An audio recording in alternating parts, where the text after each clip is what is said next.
Bonsoir à tous, bienvenue dans cette édition. Voici les titres de votre journal. Après 27 jours d'arrêt des activités sociales et économiques du pays, la fin du confinement strict lié au Covid-19, il prendra effet ce soir à minuit et sera suivi d'une période d'un confinement adapté.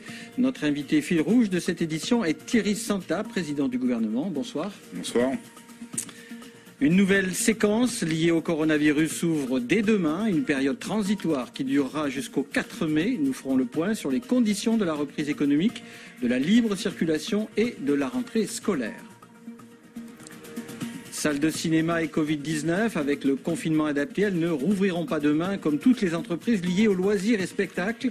Culture et divertissement restent très fortement impactés par la crise. Voilà pour les titres, mais avant de les développer, comme chaque soir, le point sur les cas de Covid-19 confirmés. Ce dimanche, 10 tests ont été effectués et 0 nouveau cas. Nous avons donc toujours 18 cas de coronavirus en Calédonie depuis le 4 avril. Thierry Santa, bonsoir. Bonsoir. Vous allez nous accompagner tout au long de ce journal, qui est une édition spéciale. Avant de revenir sur les mesures de confinement adaptées qui débutent ce soir à minuit, une question sur le vif.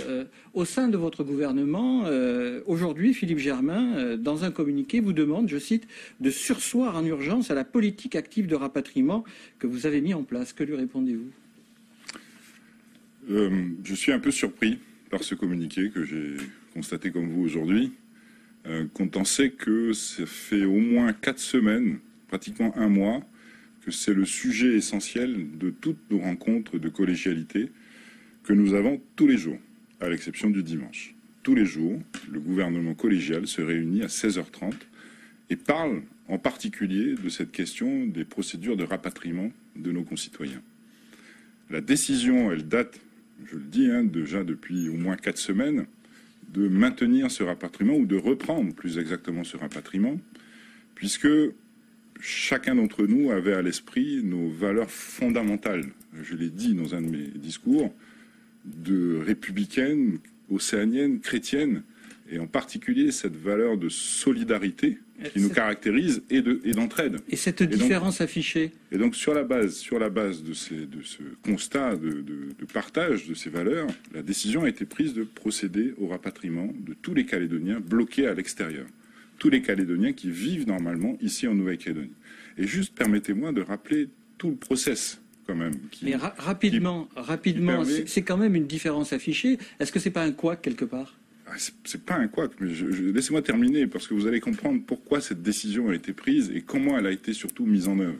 Au-delà de cette valeur de solidarité et de rapatriement de nos gens, on parle de nos enfants, de nos familles, de nos amis, du personnel de santé qui va traiter le problème si par malheur une crise apparaissait, une épidémie apparaissait, ce que nous évitons au maximum.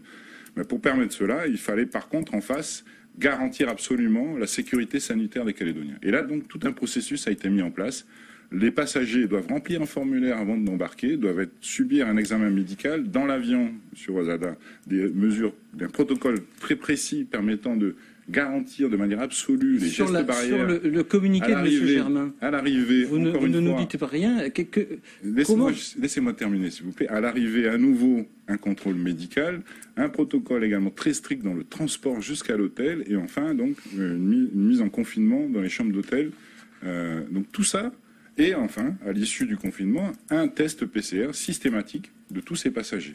Donc toutes ces mesures mises bout à bout nous ont permis, au niveau du gouvernement, de considérer qu'on avait fait les choses de manière à éviter, à déplacer d'une certaine manière nos frontières à la porte de ces hôtels réquisitionnés par le gouvernement et de garantir au maximum l'empêchement de la diffusion du virus en Nouvelle-Calédonie. Donc je suis encore une fois très surpris de ce communiqué, puisque ces décisions ont été prises en collégialité, encore une fois.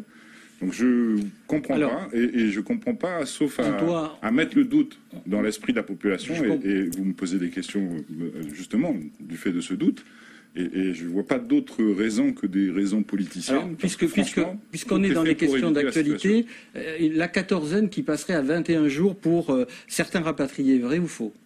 Ça fait partie des mesures qui ont été discutées vendredi dernier, lors de la dernière réunion de collégialité sur le sujet. Ça fait partie effectivement des mesures qui sont envisagées. comme réduire à 600 au maximum le nombre de personnes en hôtel, comme définir une liste la plus précise des passagers. Je dis que ça fait partie des mesures envisagées, puisque au moment où on se parle, où on se parle, c'est encore en discussion avec Monsieur le Haut-Commissaire, qui lui-même consulte les autorités nationales. Alors, nous restons... pour aller, je l'espère, dans ce sens. Thierry Santa, nous restons dans l'actualité avec l'annonce du confinement adapté, car il faut bien dire confinement adapté maintenant. Il commence demain, mais justement, avant d'en parler, retour sur ce que nous avons tous vécu depuis un mois, les mesures de confinement strict décidées par le gouvernement et l'État. Le récit est signé Éric Dufour.